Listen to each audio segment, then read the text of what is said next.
Welcome to the very first episode of The Green Brief. I'm your host, Mason Payne, and I couldn't think of a better way to kick off this platform than by bringing in a guest who's been at the forefront of cannabis advocacy here in Oklahoma for years. Today we're joined by Jed Green, director of ORCA, Oklahomans for Responsible Cannabis Action, and the author behind State Question 837. If you've been following the evolution of cannabis reform in our state, you know that Jed has been a central figure fighting for patient rights, small businesses, and fair constitutional protections. State Question 837 is not just another legalization measure, it's a constitutional amendment designed to enshrine civil liberties, protect the medical program, and establish real guardrails against government overreach, all while positioning Oklahoma for leadership in a rapidly changing national market. So today we're going to break it all down, why constitutional reform matters, how this petition protects patient rights and parental rights, employment rights, what it means for home grow, due process, and a whole lot more. Jed, thanks so much for being here, for being our first guest. Well, thank you for having me. Yeah, of course. You and I have been talking quite a bit over the past few weeks, just about, not even really about what we're going to discuss on this podcast, but just about the variety of things that are constantly being thrown at the wall cannabis businesses are facing. And I feel like we always circle back into those conversations at how 837 is the answer to even the conflicts that we're confronting in the cannabis industry today in the medical market. So I want to step back and start at the beginning because you previously filed a constitutional petition alongside State Question 820. So what were the core lessons from those efforts, and how does State Question 837 reflect what you believed should have been the foundation from the start? Well, we had filed state questions both 818 and 819. 818 was a medical measure, 819 was a recreational measure, and then we had 820 was filed as well. The big takeaways for us from 818 and 819 was, as it relates to 837, is that we wanted to streamline the offering. Instead of having two petitions, one to give folks a medical and one to give folks a recreational option, one thing we saw was that there was basically no bandwidth to discuss medical. The state, the conversation was just recreational. That's what it was going to be in the press among consumers and so on and so forth.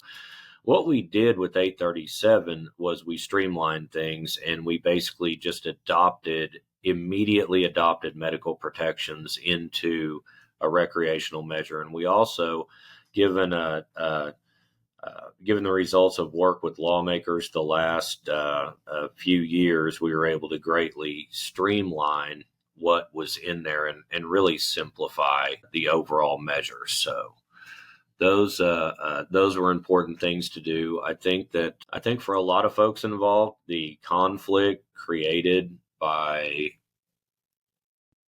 a lack of willingness to communicate from the 820 camp and the way that they kind of approached the process that we were in, where we had engaged folks from across the state for months to draft language.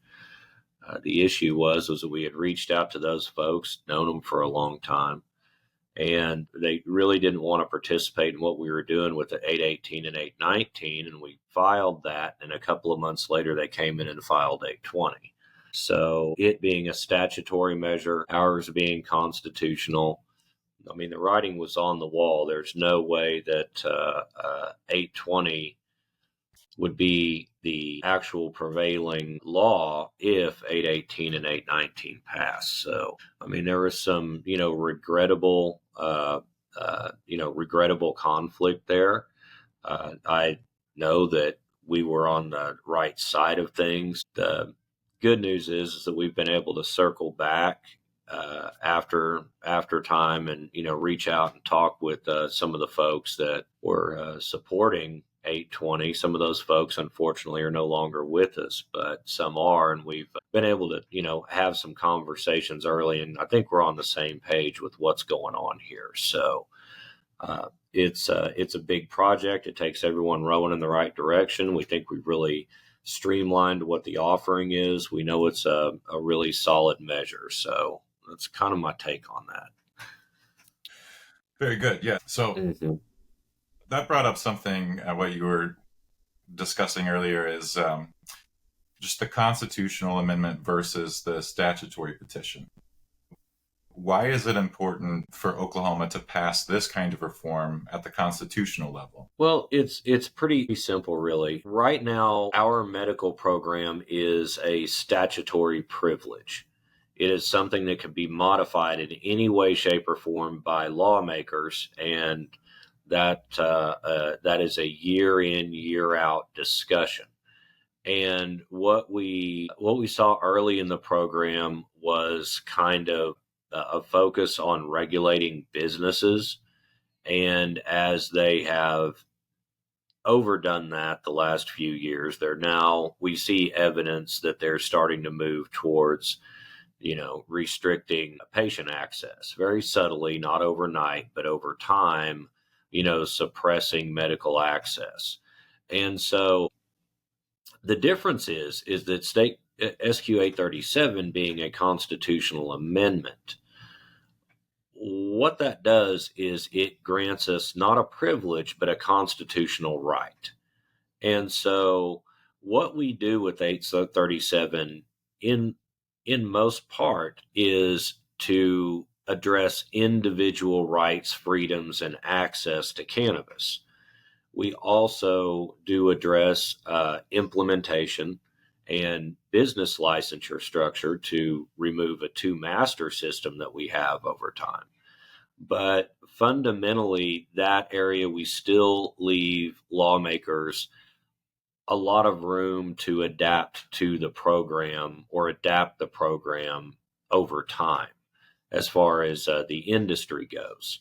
So as dynamic as that is, we wanted to make sure that we got some baseline, kind of some foundational blocks of what that program would look like that are more in line with 788 than what we have now. But for anyone to say that they are, all seeing with the future of cannabis industry and what may need to be done at the state level, we wanted to make sure that we didn't lock ourselves in ultimately. So, but that's the key. Statutory is a privilege, constitutional is a right. And I know I'll sleep a lot better at night if I know that the only thing we've really got to worry about at the Capitol year in, year out relates to the industry and not our individual rights and protections. I think if lawmakers think about this proposition a little bit, then they may too see the benefit to knowing that we're not going to succumb to the temptation to go hit the hornet's nest, as opposed to just work it out with the industry on how we're providing consumer safe products at a reasonable cost. Right. In effect, it should make everyone's life easier, whether you're on the industry side as an operator, patient, or you're on the regulatory side in the legislature or at OBN, because of the simplified nature of things and how it does create those protections that aren't just put on the chopping block and reanalyzed year in, year out.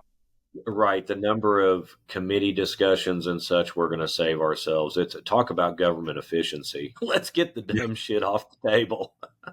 For sure. Or more the important things, let's get that off the table and then get back over here to what needs discussing now. Absolutely. So that is a great segue into this next point of just those protections for the medical market as it exists today. One of the loudest concerns we always hear, across legal markets when they start as medical and then transform into rec, is that the rec market will just erode the medical market. And I've noticed a lot of infighting within the industry about that specific topic, where people may think that they're protecting their business or their patient access, so they would vote against a recreational measure for that reason, to protect what they already have. So I was wondering if you could speak to that and to those folks who have that concern specifically of how this petition protects rather than replaces medical cannabis access.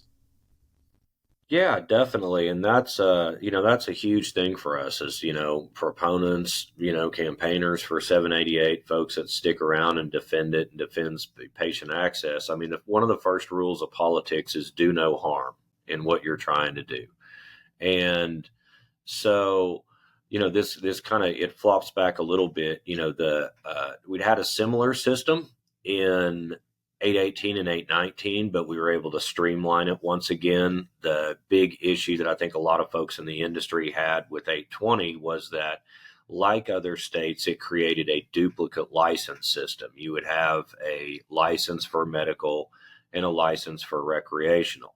And so that was, and so that's what we're not doing in 837, which is so foundational, to protecting patient access. And here's why. So we have the benefit of learning of what happened in other states when they went about it this way. And fundamentally, what it created was yet another license that had to be achieved. So what did that process look like? Those things were fraught with pitfalls, from inclusion programs to limited number of licenses. Was that a lottery? I mean, it had problems everywhere. Also, what it did was it forced operators to make a choice. Are we going to, because they had different sets of regs for medical than they did recreational.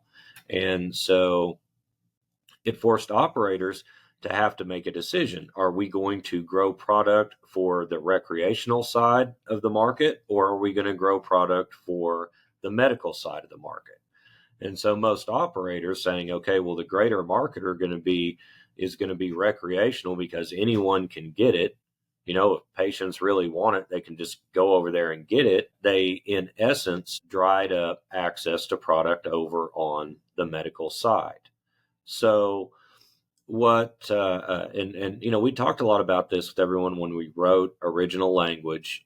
And the concept is simple, is that marijuana is marijuana. The difference between medical and recreational use is the intent of the consumer.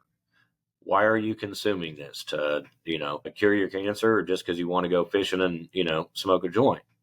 But at the end of the day, it's still all the same product. It's all marijuana or concentrates, etc. So there's no need to create a duplicate system. The product is there, and we simply, say, hey, all licenses are now marijuana licenses. The difference is the cash register. If you have a medical card, you won't pay an excise tax. We remove the 7% excise tax. If you're state ID, then you're going to pay a 10% excise tax on adult use sales. So what that basically does is there's nothing that has to happen other than at the point of sale system for the dispensary. No new license applications, not waiting on that, and we all know very well how mightily OMA has struggled just to renew existing medical licenses that, we don't even have to go into it. We all already know. And that, again, that was one of the issues with that type of system. We felt with 820, and I feel that we were probably correct in hindsight, is that what would it look like for OMA to attempt to have a completely duplicate system, but with differences in what you had to do? Would they have those issued now? I guarantee 95% of anyone would have those, would not have those, except for, maybe a dozen well politically connected people. And the rest of everyone else would be pounding sand right now.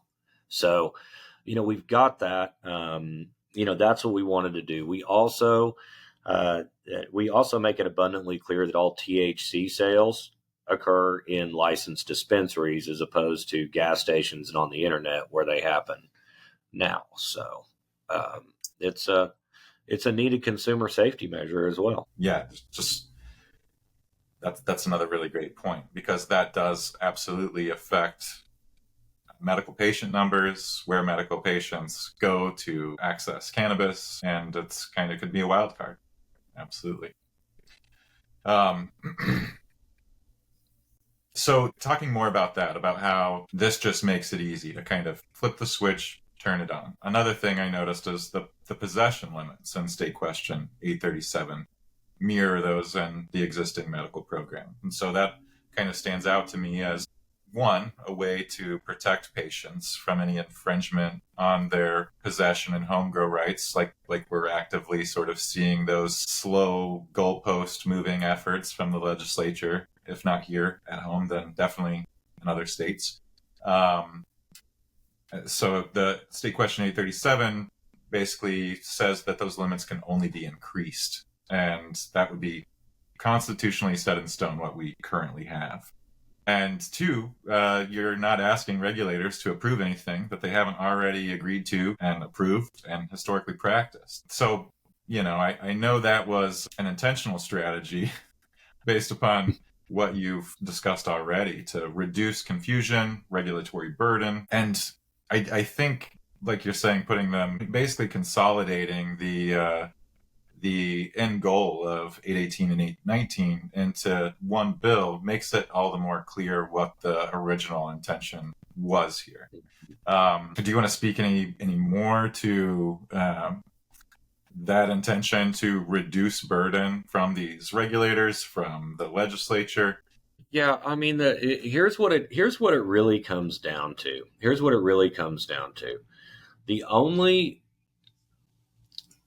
The only real decision being made at any point here is legality. At the end of the day, marijuana is here. It's been here. It's going to be here. That's a fact. I mean, we had it for all of recorded civilization until 100 years ago when they, took the plant and gave us drugs and fossil fuels instead. That's what this is. That's fundamentally what this is about. And so, when I talk to the state about, I put it in terms of market share, right? You've got various markets: white, gray, black. That's how it's kind of commonly referred to. But at the end of the day, the goal should be for the state to have the most should have licensed consumer safety tested product establishments picking up as much of the market share as possible. And that's where state revenue comes from. That's how public safety happens. And so right now we're in this weird situation where 50% of we'll call it cannabis, but it's definitely, marijuana, and then weird, synthetics that are being cooked up that are being called marijuana, but they're not, that's 40 to 50% market share in our state now. And you see it in the collections data. We see it in every gas station, liquor stores, all over the damn place, vape shops across the state. It's recreational. It's not just because it's easy to get a med card. That is the state we are living in. And so what we're doing is we're putting guardrails on it to protect everything from consumer safety to people's actual rights. So. Absolutely. Yeah. So let's talk about that general protections section a little bit more, because there are really big constitutional stakes, as we've seen, over the past. We've learned a lot, I think, since 788 went into place. So what are some other protections that we haven't already discussed that Oklahomans should know about, and why do you feel that those particular rights needed to be constitutionally enshrined? Well, I think that there are really a couple of key ones. The first is prohibition of metabolite testing to determine impairment. In other words, we're prohibiting blood or hair follicle samples from being used to say that at some point in time when you got pulled over, you were actually impaired. We all know the trap that is, and know a lot of folks that have been caught up, had to pay fines, got a bad record over that.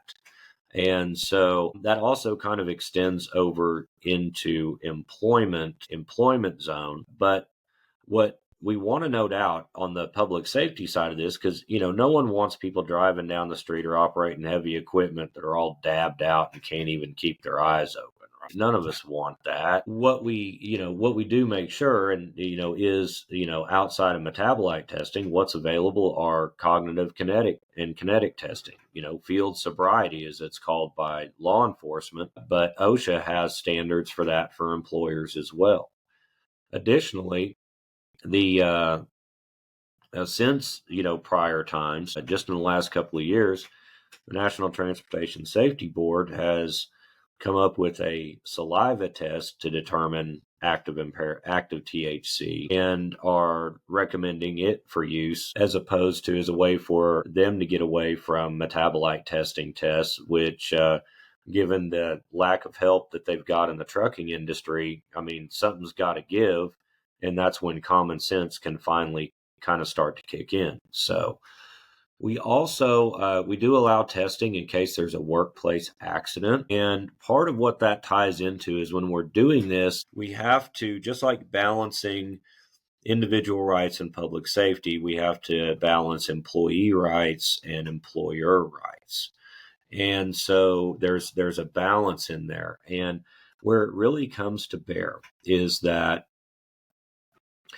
your employer may, you shouldn't be impaired on the job. Your employer has a right to say no to that. What they don't have a right to is to conduct testing in a way that monitors what you do when you're off their clock, when you're not on the job. And the nuance to this is that when there is an accident, a lot of times that involves an insurance claim.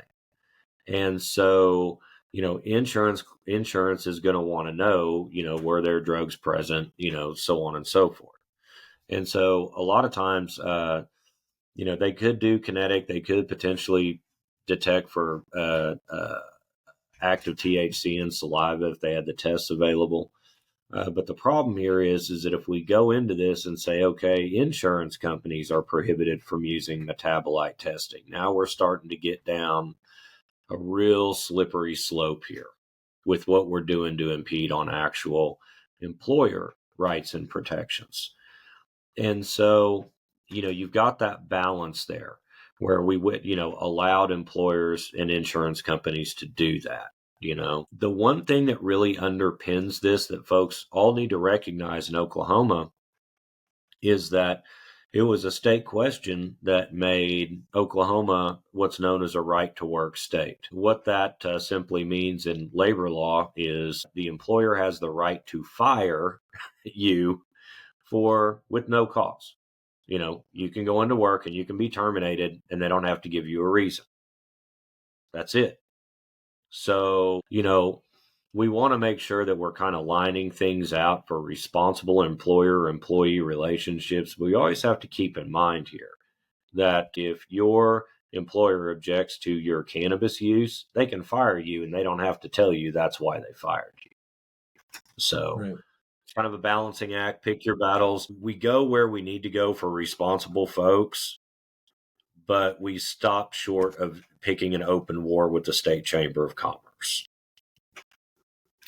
Right. Yeah. And it sounds like you've unnecessarily. For sure. And I think that's another thing that just the ongoing education effort from people who actually understand the plant and how the plant is used by not only medical patients, but really the general population who's, like you said, just smoking a joint to go fishing, as an example. It's not like people who use cannabis are inherently irresponsible people. We don't make these assumptions about other substances that we have free access to as adults. And so these assumptions should not extend to the cannabis plant, and especially the way that it does now within a medical context. I cannot tell you how many calls I've received over the years from medical patients wondering if they have a lawsuit because they were fired over some small accident that required them to then take a drug test, and then they lose the job that they've had for 10 years just because they use a specific type of medicine that registered on a drug test. And then they have absolutely no recourse from there to do anything about it because of exactly what you've described. It's the liability that the employer is keeping in mind, and it is what it is. So that to me is a huge piece of this for sure. Being more granular about what can qualify in those cases as evidence of intoxication. So it's those sort of nuances, I think, that are very needed to be set in stone so that the gaps can't be weaponized, the gaps of understanding. Another one that really stuck out to me is the clause preventing doctors from being penalized for recommending cannabis. Because we all know medical freedom doesn't stop with access. It extends to care. And that's another thing that a lot of patients in Oklahoma are facing is choosing one prescription over their cannabis recommendation, or having to move doctors because their doctor has a certain opinion or anxiety about their liability. So I wondered if you speak on that a little bit, the significance of this clause that prevents those doctors from being penalized and patients being denied care because of it, especially as we start to see education efforts in the legislature that could go any direction, really. Yeah, definitely. Well, and this is one of those things where especially when we look at legislatively what we've got going on, that it's a good thing that we're taking this step and, putting these couple of guardrails in, right? So what we're doing here is we're making sure that cannabis use does not get you discriminated against for any form of health care, be it an organ transplant, be it pain management, things like that. The other thing that we're doing is we're making sure that doctors who recommend are not discriminated against. And where this generally would come from is their own peer group, their boards of licensure. And so, what we see right now is it's something that's been a topic of discussion last week was Senate Bill 1066 that creates a physicians registry with an education requirement for recommending physicians here in Oklahoma. They'd be required to register with the LMMA and do education classes as prescribed by OMMA in concert with the State Medical Association crowd. Now, a lot of us are aware from the struggle that the State Medical Association has basically been our number one op and source of reefer madness, correlational data conclusions, and generalized reefer madness.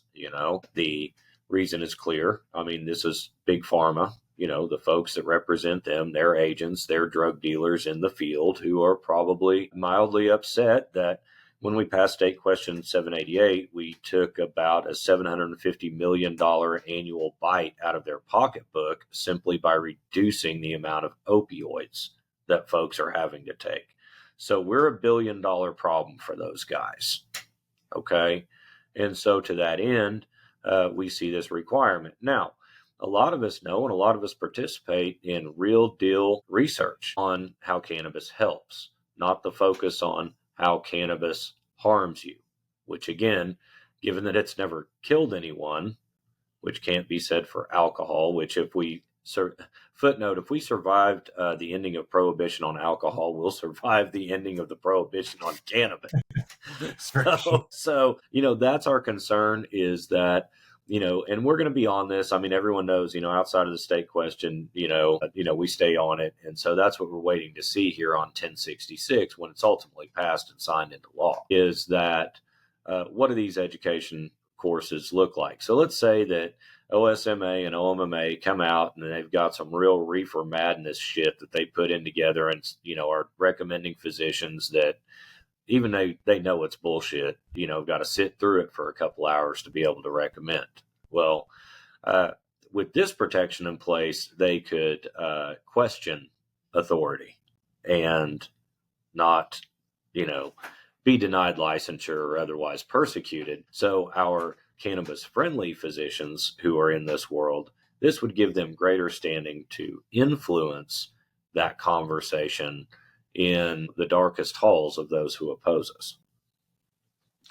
That's huge. Yeah, because we all know there are good doctors out there too who are just making sound evidence-based decisions and not writing the pharma corral. That's absolutely it, and it's that where you really see it is the divide between, especially independent practicers, small operators, and corporate healthcare. Absolutely. Like we've got it Integris or whatever. Those guys aren't Yeah. recommending anything. Right. So, but they're also not going to be allowed to persecute the guys that are guys and gals, the good men and women who are, helping folks get access to this so they're not caught in the big pharma drug trap. Absolutely. Yeah, that's crucial. And it's this also has so many different tie-ins, especially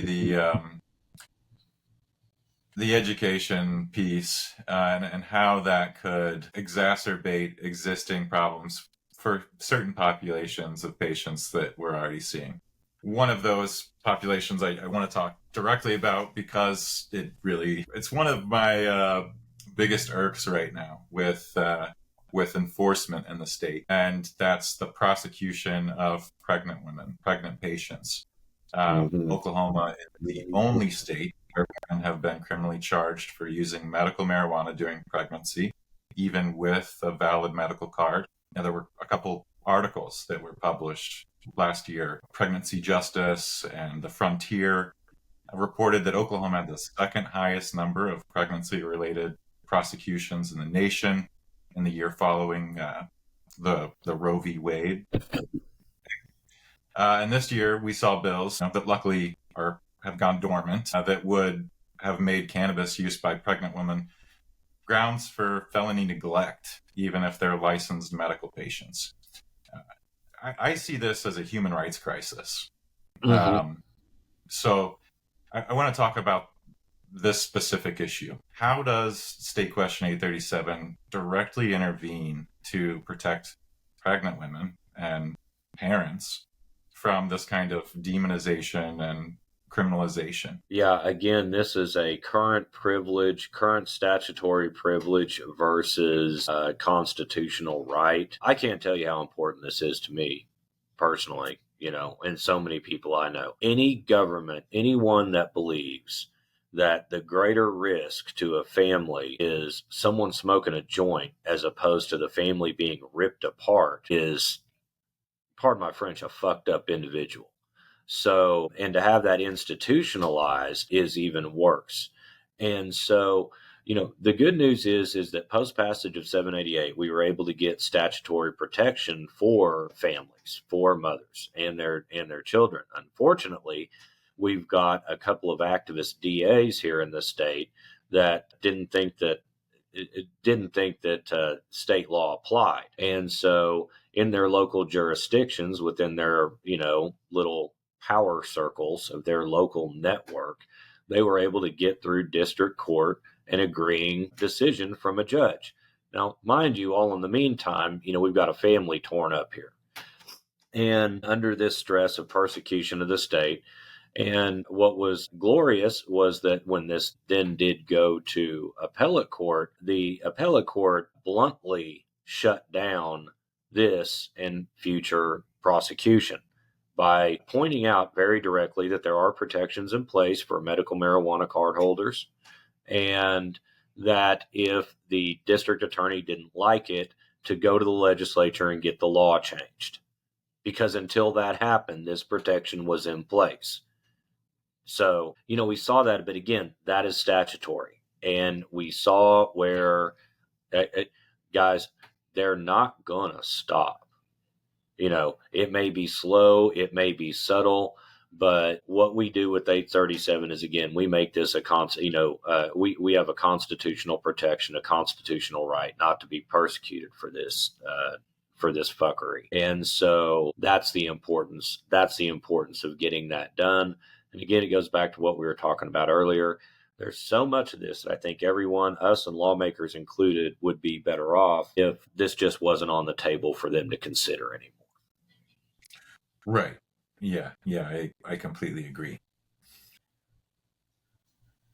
Yeah, just the education also plays an important role in this as well. Mm-hmm. I know you contributed to that Tulsa World conversation a little bit, but how we frame education, or what the content of that education is incredibly important. Because if that education, like you said, is funded with an agenda to prove harm, as opposed to just to even look from a neutral lens at what's happening, what the effects are for XYZ population, as opposed to just making broad general assumptions and keeping the stigma alive. That's another part of it. Why I even really wanted to have this conversation with you is because how important I think education is to bringing more people in who aren't so in the cannabis activist silo, where we all know what we know about the plant because we've been interacting with it for 20 plus years, and this might be new,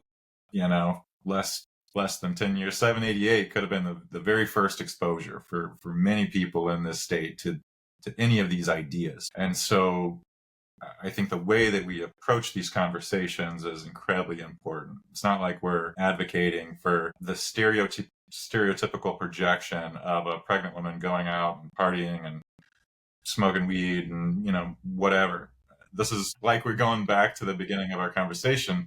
Cannabis use, like anything else, is about intention. And there are a number of things that cross blood-brain barriers, even administered directly in the hospital right before birth, that we should have more nuanced, evidence-based conversations about this, as opposed to she shouldn't do this because of X. I think that's also an extension of just the broader landscape of the projection field that Mm-hmm. often leads to an informs policy that women have to navigate.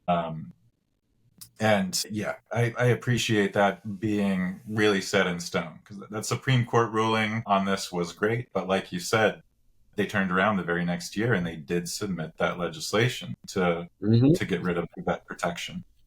Uh, yeah, so on that front, another protection we've seen sort of come under attack in several legal states, and I can't help but think that it's not on the proverbial chopping block in Oklahoma, with OBN recently claiming it's untrackable in their memo, is home grow. So, how does home grow play into State Question 837, or how does State Question 837 protect the existing home grow rights? And why is that so central to a just and equitable cannabis policy? There's a couple of things going on here. Number one, we have to keep in mind that, and we've seen this in other states where they've come after home grow. And typically, those are going to be your states that only have a limited number of license holders. And at the end of the day, taking away a home grow right is forcing people to then go deal with a select number of suppliers to be able to access this. So, fundamentally here, 837 opening up recreational access, opening up 20-1 and over access, that in and of itself, it brings it into kind of into the same field. I wouldn't say parity, but in the same field with alcohol. And with alcohol, there is no purchase limit on alcohol. I can go and buy the whole damn liquor store if I want to and share it with whoever, drink it all myself, whatever I want to do.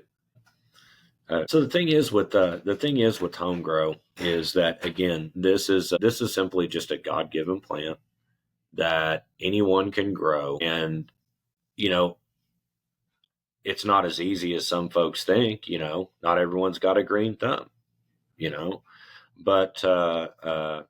But there will be a push against it. One thing I've heard recently said is, well, we got to do something about home grow. We've got a problem with it in the apartment complexes. Well, that's just like anything else going on in an apartment complex or in a tenant landlord situation. Is it a home grow marijuana plant, or is it what else are you doing to the property? You're either abusing the property or you're not. You're already required to have a note from a landlord to be able to grow at home.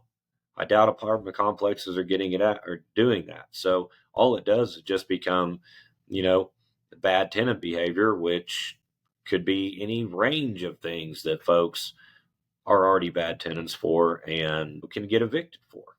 So it's at the end of the day, prohibition of home grow is what it all amounts to, is just trying to force folks that otherwise wouldn't have to, or can make their own medicine, requiring you to go purchase it from someone. Yeah, and like you said, I think it may be more important in markets like Illinois, where you've got a little bit more corporate curtailed control over the market. Taxes are crazy high, and home grow becomes important to access itself for people who maybe in a lower economic threshold and they can't pay a crazy tax on a recreational product. And so I think that it's that too.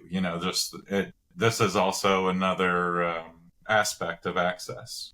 Somebody can get a seed and grow a plant and have a lot more medicine that lasts them a longer duration of time for less investment than they can go make those repeated purchases. And so to me, it's also an additional access protection, if times become hard and you cannot afford this anymore in the way that you have, or in the way that is participatory in this market, then you can grow your tomatoes, and I think that that's something that should resonate with self-sufficient, independent Oklahomans. Like you said, it's a God-given plant and should be able to provide for yourself like you do anything else, whether you're growing your food or catching your water or growing a cannabis plant or six. Right. And it's and when you talk about tomatoes, and we've got to regulate cannabis a little bit more than tomatoes, but For sure. but that does not include coming after home grow. I don't eat tomatoes year round until I grow them. I don't like store-bought. They're gross. I don't like store-bought tomatoes. I'm a snob, but I know that these Cherokee Purple that I got coming on in the backyard are going to be fantastic, Sure. And, the same thing, for myself personally, when you're able to grow your own crops, create your own food, there is that certain self-sufficiency, but then there's also the benefit of, exactly what went into that plant. Right. Without a doubt. I don't need to run consumer safety testing on it. I know exactly what's in that thing. And if there's a little yeast, it's fine. For sure. Moving on a little deeper into these protections here, just a couple more that I wanted to touch on quickly. Due process. Due process has been kind of murky. There's been conflicting rulings on whether the smell of cannabis constitutes probable cause and routine traffic stops. How does State Question 837 strengthen search and seizure protections in those cases? Well, again, that's what we work to do, is we work to prohibit the smell of marijuana from being probable cause. And there's just a lot of problems with that. And I mean, there's been more than enough times that people have been pulled over on a traffic stop and may have had a joint in the car, hadn't smoked anything in it in 5 days, and the local yokel sheriff just stuck his head in the car and said, "Well, I think I smell marijuana." What? We weren't even smoking. Or people that don't even smoke, "I smell marijuana," and then just literally start searching you. That's part of our history here. So there's that's something that's got to get dealt with, because I mean, let's say you're just coming home from working at the grow. Yeah, you're going to reek. You may not have any marijuana in the car. Does that mean you should be searched? Yeah, it doesn't. Absolutely not. Yeah, and then potentially criminalized when there's no real active impairment testing. Like, that's kind of the full circle to that earlier point as well. Mm-hmm. That's right. Yeah. This is another big one that sometimes coincides with these traffic stops, just because of the nature of Oklahoma and, how people exercise their rights. is licensure rights, gun rights specifically. There's been long tension around cannabis use and gun rights and access to professional licenses. What does this initiative do to clarify and protect the landscape of licensure rights from guns to professional licensing? Yeah, be it guns, professional licenses, driver's license, any sort of, again, occupational licenses. What we basically do is we just kind of run through, the list of things that you may need to have to be a model citizen. And we simply say, cannabis does not affect your access to these. You cannot be denied or persecuted access to any of the everyday things, from licensure, access to anything solely because of cannabis. That's amazing. That again loops back to those earlier protections, just proving the robust nature, the layered effect essentially of what you've considered as you've gone through this, trying to create these. If something makes it through the sift up at the top, maybe it falls into this other protection that can capture the issue in a meaningful way. So, for example, the protections of doctor recommendations, how that would tie into this protection for professional licensure. People who've sounded off and had opinions that are new to their fields couldn't be shut out, essentially. So just because of a peer opinion of those folks, I think that's incredibly important, especially as we have more people enter those fields, doctors, specifically therapists, people who, as alternative medicine really comes onto the scene, whether it's cannabis or psilocybin, MDMA, things that are being used in therapeutic contexts now, and changing the minds of the people who are recommending and administering those things. There's a cascade effect here that is very important. And I appreciate the ability to kind of lay it all out with you. Yeah, definitely. I mean, that's, it's important what you just laid out. And I mean, it's kind of like it's this fundamental principle, everyone's going to have an opinion that they're going to have about anything, right?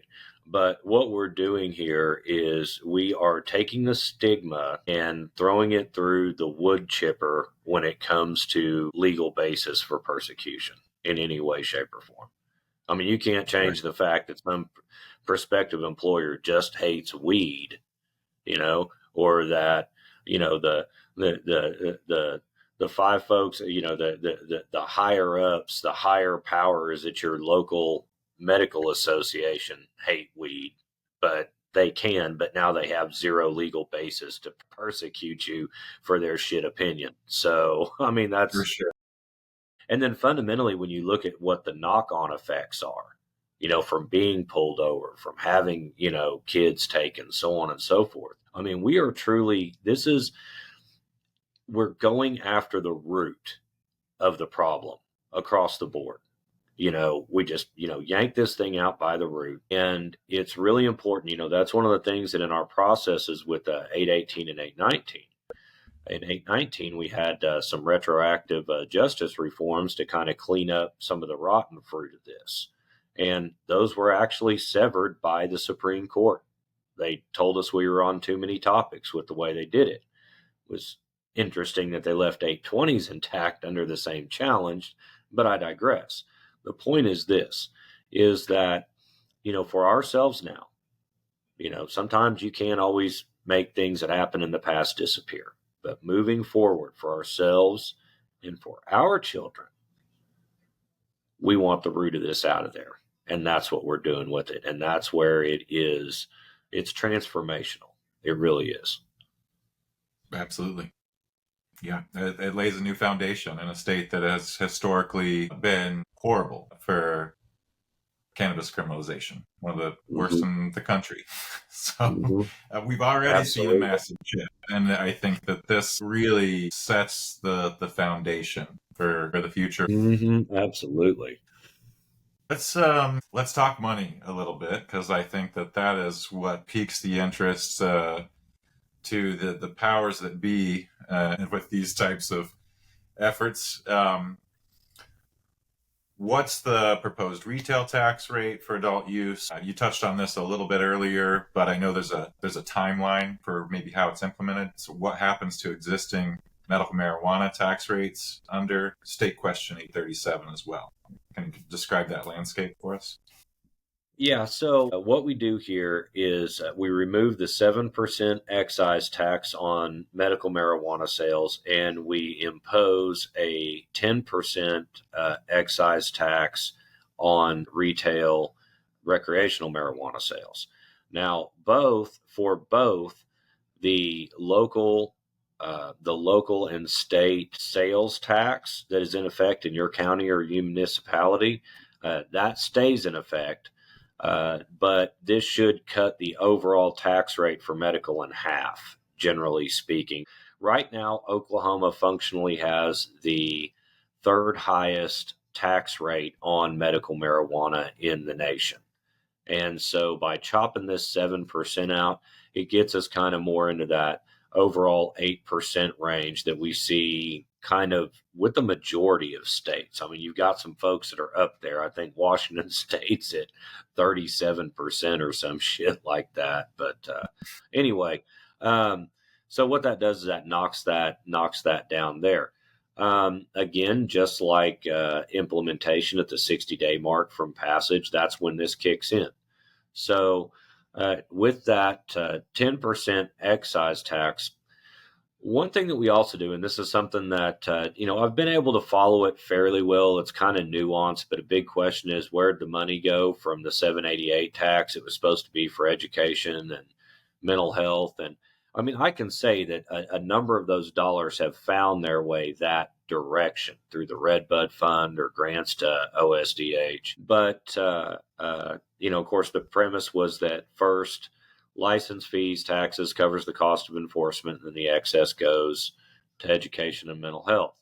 Well, one reality with earmarks is that if we earmark the state government to do education and mental health with the excess funds like we did before, they'll do like they have done historically, which is to basically say at the beginning of every budget, when they're in the budget negotiations, they say, we're going to put X amount of dollars to education.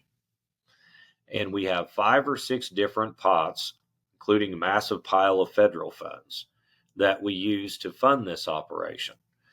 And so some of those funds, some of those accounts that those funds come from can be directed elsewhere. So what they do is they just come up with a number that they're willing to spend on education. And then our pile of money, that designation goes into that funding formula.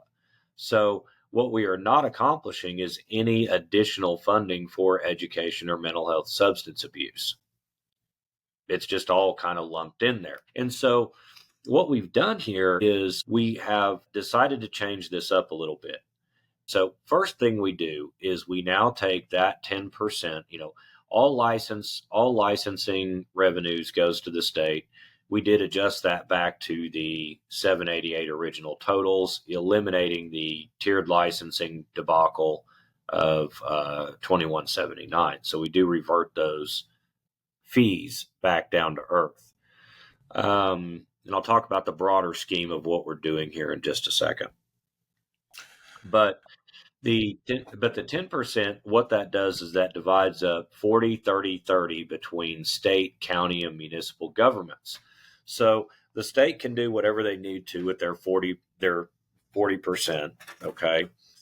And then, but by taking the splits for the county and the municipalities, we put that back into a fund that they designate, which generally most days county and municipal governments are largely more efficient in delivering services directly to your door or on that road than the state government is. And so what we want to do is we want to put some of those dollars back into the counties and back into the municipalities to help those local budgets out. And so not make them hope for a state appropriation, but get those dollars there. So the way this works is that counties and municipalities get 30% of what occurs within their political subdivision. So if you have a county or municipality that doesn't have any dispensaries because they ran them all off, well, then they get no money from marijuana. Pretty simple. We've had counties and municipalities that have gotten out of line to charge folks additional fees, additional random licensure fees. Lawton hit folks for $2,500. Pot County's the absolute worst on this. They're always looking for ways to juice businesses on the front end through fees, property tax valuations based on a mother plant being worth 15 grand or a seed being worth $5. I mean, shit, I saw that. I'm a millionaire. So what would the general construct, what I'm describing here is, just take it from the top. Here's the principle. The government doesn't get to bleed us dry on the front end. Revenue to the government to support public safety and other good things gets to the government at the same time that it does our businesses at the point of sale. There are license fees up front that we've demonstrated are reasonable. There's dollars to the state to make up any shortfall that might occur there. But from there, we prohibit, again, constitutionally, any additional fees. I believe we did put in a $100 fee that a municipality or a county can charge to register. So there's your $100. If you want to have us on file, that covers admin costs. But we're not here to make up for your budget on this. So it's real simple. Once sales happen and there's revenue to be shared, then the state gets their and local governments get their cut. Until that time, they're not going to bleed us dry on the front end. And if we die, we die. They got their money. And therefore, these fees will not be used to bleed people out of business. If cannabis is successful, the political subdivisions are successful. If it is not, then they are not. That's the bargain. That's an amazing setup as well, because this almost re-incentivizes the narrative and those counties that have been sort of in opposition to growers, et cetera, coming in. There's a give and take, I think, that becomes more obvious with this distribution system that re-incentivizes these places that maybe have looked at the cost to, the cost perspective of like, what am I getting for allowing 100 grows in my county? Well, I think that one thing that we're going to have to, we've been talking with folks and we're going to have a lot to address is that I'll tell you right now, if I was some of the folks, especially in some very specific counties across Oklahoma, I'd be pissed too if I were them, given what they've seen. And I mean, especially when we look at areas like, I think Garvin County is probably one of them. And when you were a county within a county cluster of an area that was literally ground zero for the shenanigans of unethical attorney types here in the state, those are the areas where they imported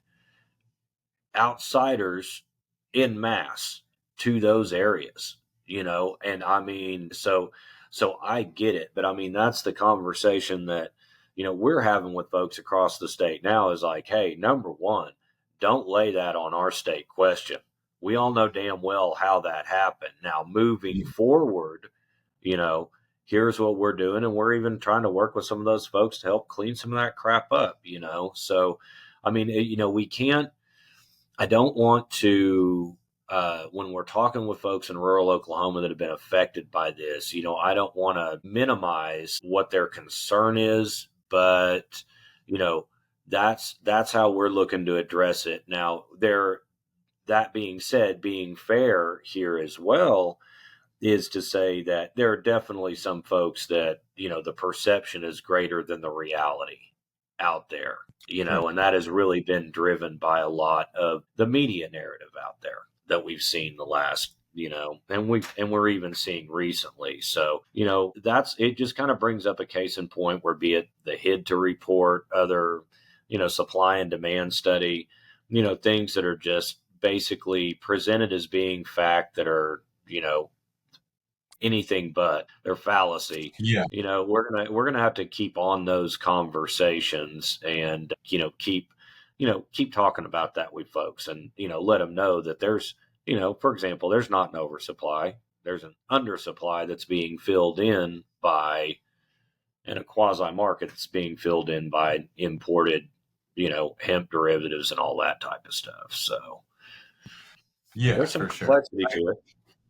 Absolutely. And I mean, at the end of the day, I think that there's specifically, with groups that have taken very strong lines, the Cattlemen's Association, et cetera, like you said, the best way to create bridges is to really take in a genuine way those concerns and then speak directly to them, as opposed to, like you're saying, minimize them, because it's all valid. Like, the one reality or perspective in this case doesn't invalidate another. We just need to understand the sides better and bring it to an agreeable neutral middle ground, essentially.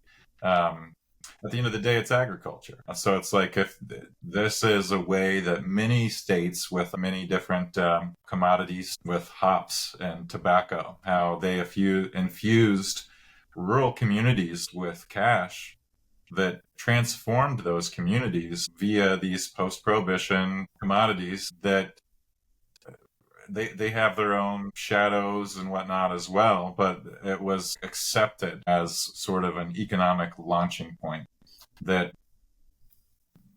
we can establish in an evidence-based way does not do the harm that's been projected onto it, for decades, which is a good segue to this narrative and cultural context. This kind of probably a big challenge for you in particular is just transforming those minds and those ideas about what cannabis is, what comes along with cannabis, because for so long it's been associated with crime. And as you've said, the perceptions in those rural communities, a lot of them have been sort of shaped by what's come along with the activities that you discussed, just like mass fraudulent application.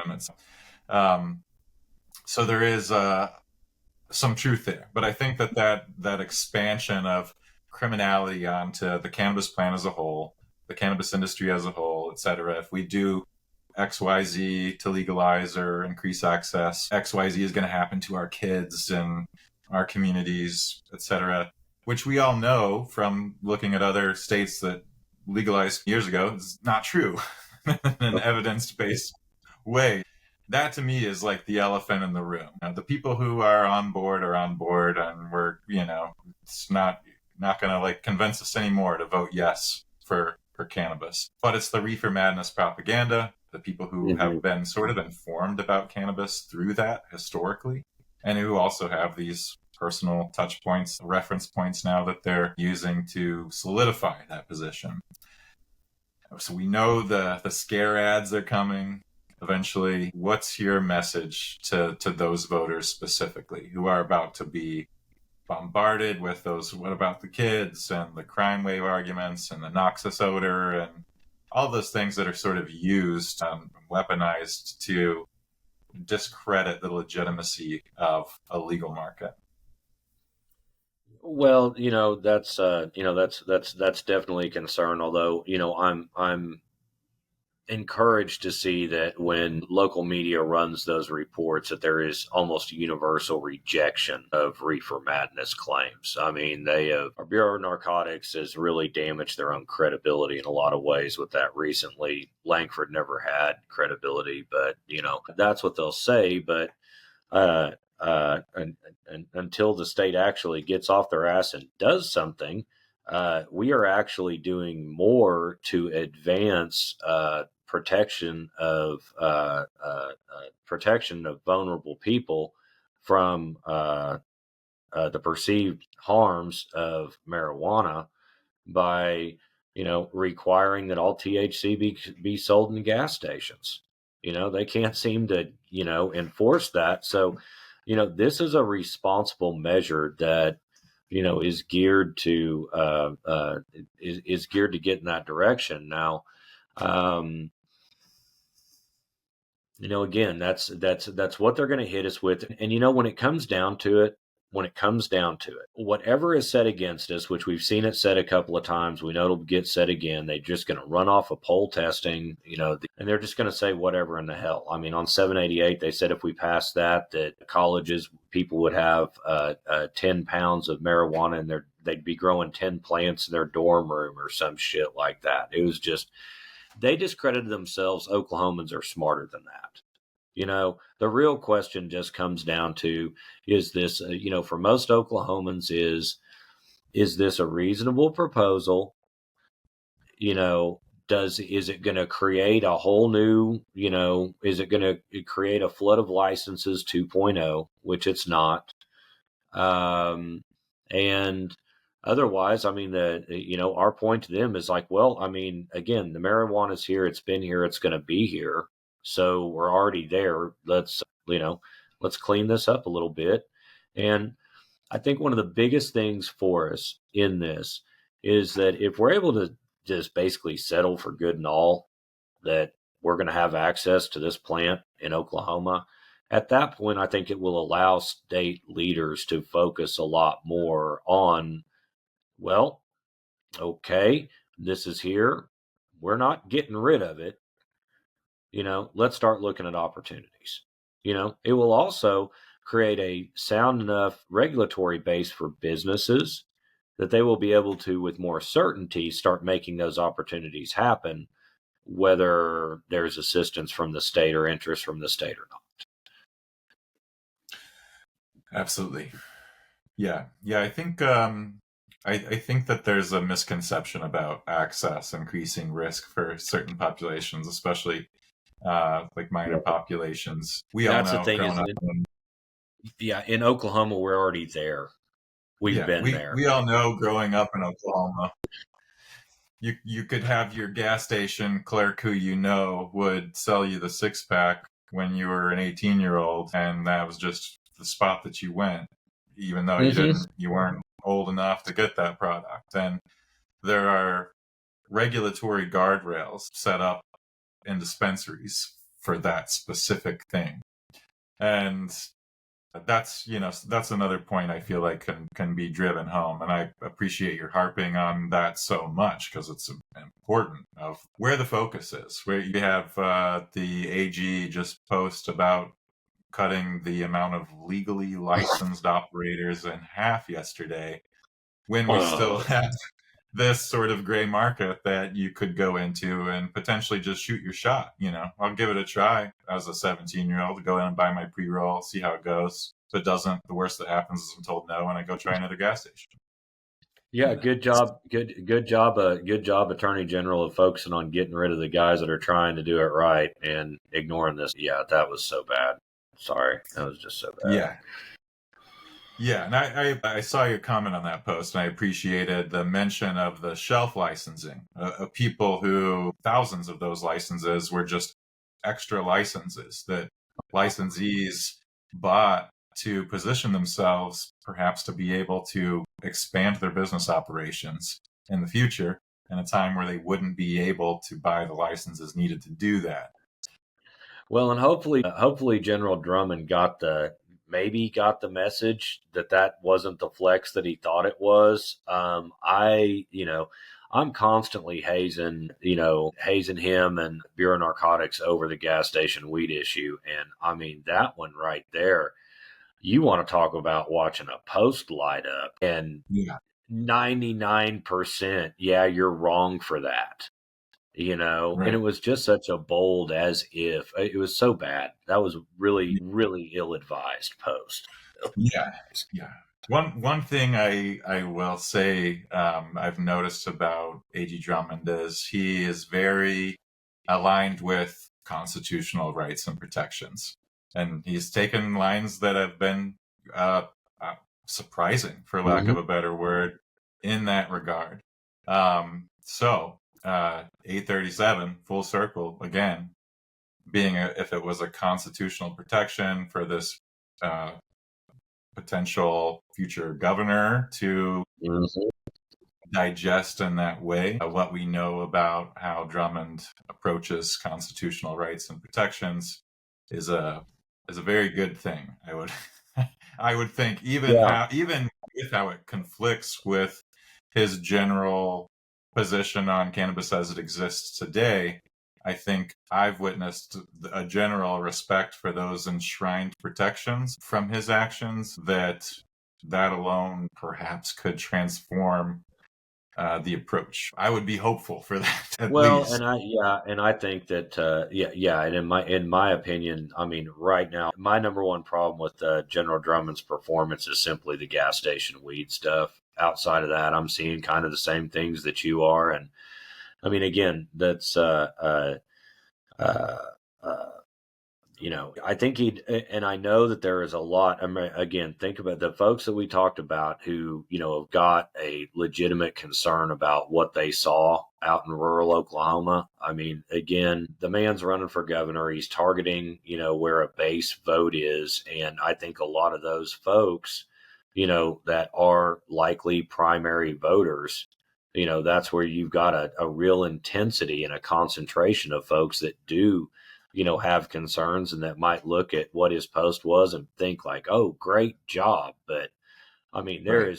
there's way too much nuance and there's way too many folks in cannabis in this state, just to go out there and make flippant random claims without that getting called out on the map, on the map. Yeah. That's Yeah. all. For That's sure. all. I mean, we got to just hold that line there.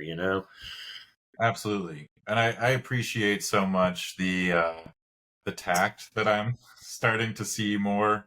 I feel like there's real momentum for an emerging narrative that's much more aligned with the reality as we know it, Hmm. because the communication is being approached with a much more effective, candor. Whereas, we all know, um, in the past, when shit would get thrown at the wall by some of these agencies, it would be like a riot led by the loudest man in the room. And I don't think that really put us in a good position overall as an industry to be able to affect the change that we need within the industry with the avenues that we have to do that. And I am seeing now, even when we're disagreeing and brunting up against these systems and the people who are in control, that we're doing it in a much more slowed down, detailed, nuanced way that is void of the emotionality that I think was supercharged and heightened when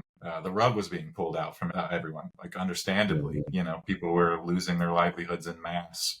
So, it was harder, I think, for us to have a concentrated effort in addressing this in a way that wasn't like you're screaming to save your life, essentially, as many people were. But that's one thing I think is crucial, critical to continue to maintain when we do brunt up against these folks or these ideas, to do it in a way that's evidence based.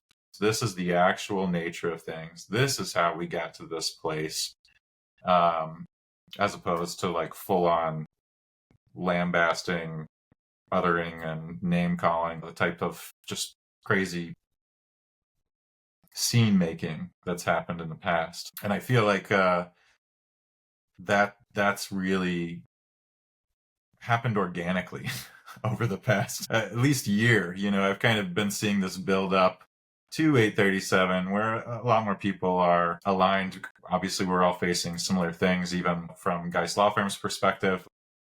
I'm managing 100 pending licenses right now that have been pending for over a year. And every now and then I'll get a blanket wave of approvals that makes absolutely no sense as it's compared to the previous rejections that those applications have gotten, and how unchanged those exact applications have been and then been approved.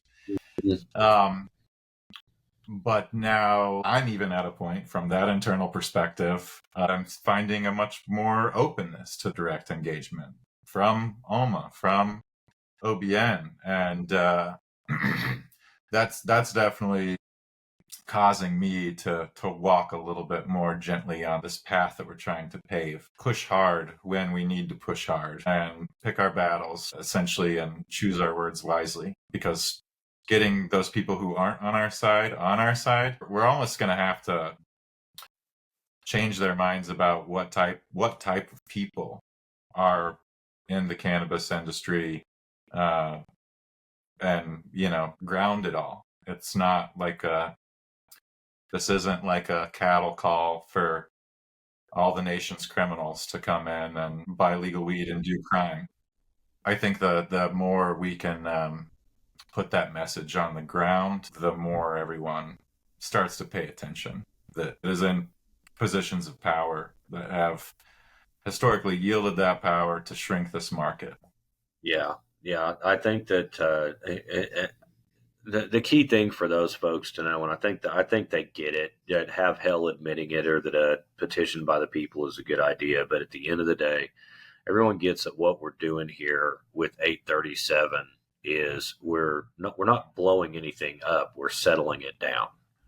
Right. We've already been through the explosive growth and then the backlash, of regulatory. And this looks to push us into kind of the next era, which is like, all right, we're at where we're at. Everyone's, by that point, will have had, 8-9 years of this going on. We adopt something that doesn't require a big lift out of, the lawmakers. So, just Absolutely. the more we can settle it down, and again, getting those individual rights and freedoms locked in, I think that does so much for everyone, because generally what I've seen is that it's, when they do stuff that pertains to industry generally, especially the last year, starting last year and this year, it's generally been a fairly good response, even more so this year. Hey, we've got these concerns. I may or may not agree with this, but if nothing else, change that enactment date and you will spare us all a gruesome train wreck. If you could just do that, we can adapt to what you're wanting to do. That's fine. And so it's been able to get things sorted out a lot more efficiently. And again, as long as they're not attacking, when again, it just, take care of the individual rights and freedoms. Capital focus is on industry policy, so on and so forth. We can generally sort that out, and everything's a whole lot more sedate for everyone. I mean, they don't like getting accosted. We like even less having to actually accost them because they failed to listen when we were talking to them, so. Right. It'll just be good. And I mean, I think that hopefully we are getting into where everything is relatively more straightforward, For sure. Yeah. Directness, I mean, collaboration. yeah, anytime you simplify what's going on, it just eliminates possibility for confusion. For What's sure. the intent? What's this, that, and the other? Yeah. Help everyone. So that's, wrapping up here a little bit. It's a good segue, I think, into like, what's your hope for the future of this industry, and what do you envision post the potential of State Question 837 passing? Well, I mean, my hope is that for everyone, we get it settled for good and all what our rights are. For the industry, that you'll be afforded an opportunity to kind of heal up, recoup. Folks that make it through, we're going to streamline licensing. We're going to open up. We're going to fully shift, make sure that market share that's currently lost to open illegal competition comes back to folks, and then we'll just kind of see what happens in states around us that influences regional demand. So and then I hope that as that happens, that the state again will be able to continue to work with them and use this also as economic development, environmental healing. I mean, just all the good that comes from getting this plant back into society. That's again the scheme is that everyone does well if will do well. The state will do well if they will work with us. Yeah, that's it. Just dial it all in and simplify it. Absolutely. Yeah. And I don't know, you reminded me of something when you were just speaking just now. I don't know if we touched on when you said give people an opportunity to recoup. I don't know if we touched on the head start, essentially, that those existing licensees will have before any other licensing system is opened up for this. So if you want to speak to that briefly as Yeah, yeah. well. Yeah, no, thanks for bringing that up. It's kind of what I alluded to when I said that this state question doesn't blow it wide open again. It brings it down to earth. And what we want to do, there are two things. We want to make sure that there is never a closed loop on license availability. Like if it's permanently shut off for all time, if it's capped, that simply creates an environment for big pharma to come in and take over. Long extrapolation short, but that's the net result, and drives up cost to consumers, so on and so forth. And you never know who those people are going to be. It's going to be government picking winners and losers, which they're going to pick their friends. So we want to make sure that there is some availability of licenses over time. However, given what we've been through and given everything that folks have gone through, we want to make sure that there is not, when this opens up, there's not an immediate new glut of licenses as well. That could be very disruptive just to implementation of this, even as simple as it is. And then again, everyone that has been here that has made it through to this point, it would be good for them to know that they've got 3 to 4 years to exist and prosper in this market before any new licenses come in to bring any additional competition. Again, we look down the road, given given the state's efforts, it's reasonable to believe that we're going to lose, be it what the state's doing or changing regulatory, like laws that we've gotten taken care of, like final form testing. While not perfect, it needs a little tweak. Maybe we'll get that done next year, to kind of clarify a couple of things. Think we'll be okay. But one of the things that we've done here is by allowing processors to transfer back to grows, then we've got growers that are not having to buy an additional processor license to be able to bring those products back to be able to, sell to dispensaries. So, we're going to see these license numbers continue to drop. And by the time we hit 3 years from now, we could have a lot of folks in this state that are existing operations that might want to pick up a few more licenses in order to be able to expand their brand, finally vertically integrate, do some things like that, but the one thing we're doing is making sure that everyone gets a good 3-year run, to, hopefully again, make back up for a little bit of the time that was taken from them by the state. That's really, really well thought out. It seems like, just kind of going back to that point all the way through, you really seem like you were thorough in how you layered this amendment to speak to everything that could become a point of contention, whether it be with operators who've endured that or the regulatory side that doesn't want to endure another, blow up reining in. There's a balance somewhere. Absolutely. That's what it's all about. Jed, this has been really great, super informative. I really appreciate your time this morning. I want to ask to close here, for listeners who have been inspired by the conversation and want to support your initiative and State Question 837, what steps can they take now to get involved in the campaign? Well, we're still a few months out from being able to gather signatures. So the immediate thing that we are doing is we're asking everyone to get over to the website, ORCA4OK.com. Get over to the website and hop in there and sign up to be a sponsor, to volunteer. All of those options are available. There's a lot of good information there as well. One of the we just added another bell and whistle end of last week. We put an interactive map up that shows where as folks sign up to help sponsor whatever, we're populating the map with some of that now. Ultimately, this map will be used and we'll have a series of maps showing different things. It will be real-time reporting from the field on what we're doing, what our progress is. But we're also, folks are going to be able to, you can go in and say, hey, I've got my I'm sponsored and I've got my dispensary on the map as being a signature gathering location. So this website is a really, really important organizational tool. The thing to keep in mind is that, that's our platform.